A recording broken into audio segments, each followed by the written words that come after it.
Hey guys, good evening. Hope you're having a good night, Wednesday night.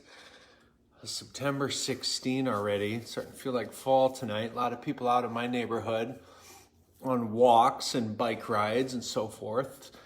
Enjoying the weather. So wanted to have a quick live video with you all on COVID and have a quick conversation on COVID. I don't have a lot of live press conferences these days on COVID. That's intentional. We are inundated right now in our society with COVID information and misinformation. And so I try to only share updates on things when they're really important and when they're really needed and necessary. So thought we would just have a conversation tonight on that. If you have any questions of anything related to COVID, you can certainly leave them in the comments here. I'll maybe try and scroll through them later and answer them. I want to start by just talking about the fact that I am very empathetic and understanding of people's conflicting views on the coronavirus. People are they're angry and they're frustrated, and like I said, they're conflicted. They're maybe unsure. And that manifests itself in a lot of different ways right now. And for some, that manifests itself in a fear of what's happening. And that's certainly relatable and that's understandable. For others, they just want COVID to be over and we want to just wish it away and pretend this isn't here. And that's not a reality either, obviously, because it is here, and we continue to deal with it on all factions of our society every single day. But I will say this, that everyone has an opinion right now on this topic. Opinion on masks and an opinion on the experts and vaccines, and everyone is entitled to an opinion. And it's very important to respect other people's opinions and the dialogue that we're having as a community. Unfortunately, a lot of times what I'm seeing is your opinion matters as long as it's my opinion. So that's not conducive to constructive dialogue. Everyone's in a different spot with coronavirus and with how they view the virus. And so we have to be very respectful to that and understanding of that. I will tell you that one thing that I don't think is getting talked about nearly enough, guys, is the mental health challenges that we're seeing as a result of what's happening in our society right now. And they're very, very real. And I say that because I see them from the inside. I see people going through experiences in different ways and handling them different ways, and some are handling them in very unhealthy ways. I think we also can't underestimate what the messaging that our kids and our youth are continually being exposed to right now is doing to them. And so we have to be very cognizant of that. If you're a parent out there, very cognizant of that as parents, of what we are and aren't letting into our kids right now, what they're seeing. If they see us fearful or scared, they will be fearful and scared. But what I've seen is a lot of people that are just learning to live with COVID. So COVID is this thing that we're just kind of coexisting with. We're not letting it control our lives. We're not fearful, but we're very cognizant that we have this new reality that we're in, where we have this virus, and the way that we act, the events we can go to, the way we treat one another has to be different because of that fact. And so my ask of you all, in Sioux Falls, and those of you who are watching and are part of this in our city, is that one, just continue to respect one another's opinions on this topic, all right? And remember, everyone is entitled to an opinion, okay? It's part of our great country. You have an opinion, you could share that opinion, it's freedom of speech, but their opinion may not match your opinion, and that's okay, okay? Everyone's in a different spot on this. And two, I would ask that you check in on people. Check in on friends, check in on family, just ask them how they're doing. And I'm not gonna get into the specifics, but I just found out about someone very close to me today who someone else checked on them, and they're in a very, very bad spot. in their life with their mental health of what's happening and the fear that they have of our society really right now. And it was kind of eye-opening to me to see that. So check in on people and make sure people are doing okay. So I want to get to maybe a couple questions, and let's see if I can scroll here and see if there's a few that people could ask. Let's talk about masks. Let's talk about the masks. There are times when you may see me in a picture not wearing a mask with someone else not wearing a mask. And that's okay for our situation because that person chose not to wear one. I chose not to wear one. They wanted to take a picture without masks on, and I oblige, and that's okay. I go into stores, I go into meetings. Other times I am wearing a mask because I'm respectful of those environments. And so I kind of have to model, and I do model, to respect the environment that I'm in, and what the people that I'm with kind of expect of me. And that's a very tight balance. So I know a lot of you want to see me with a permanent mask on my face. I will when it makes sense for me, and I won't when it makes sense for me. And just like you all have opinions, I have an opinion too. I'm not immune from having an opinion on this topic. I will continue to reinforce, though, that our healthcare systems, we keep in very close contact with them.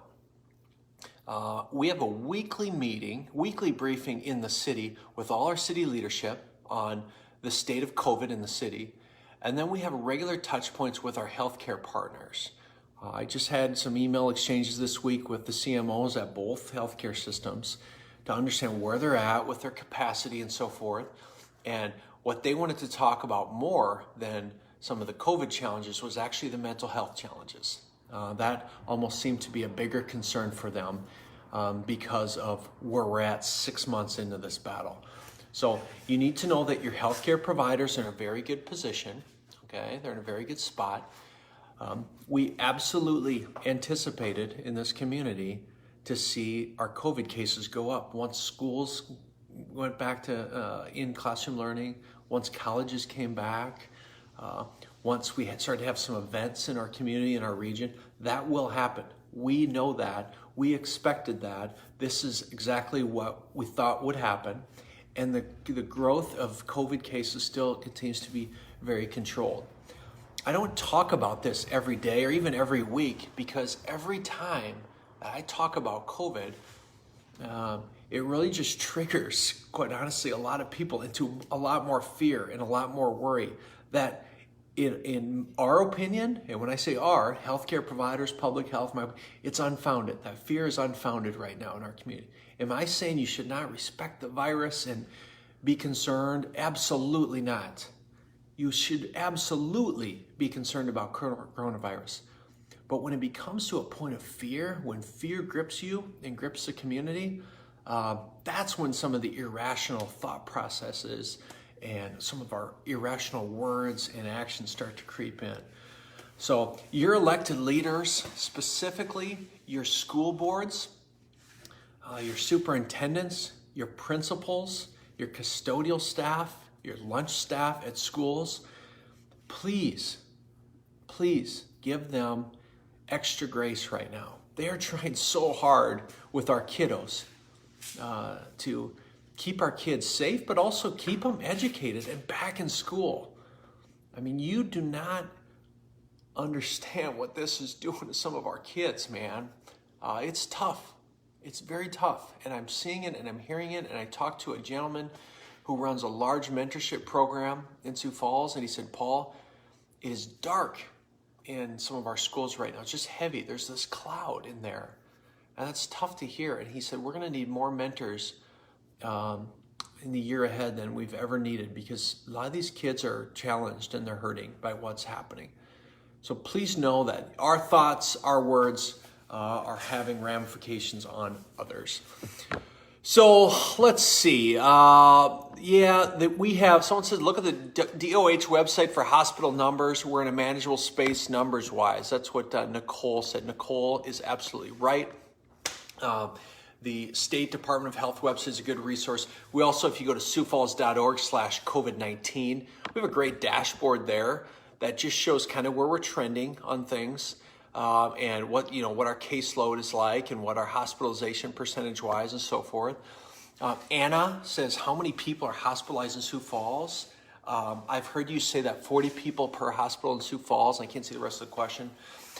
Basically, I think today's count, we had 50 maybe total, 50-ish total between Avera and Sanford. But remember, when we get those numbers, we're taking overflow patients from Minnesota, some from West River Monument. We're taking some patients there to ensure we spread out this capacity.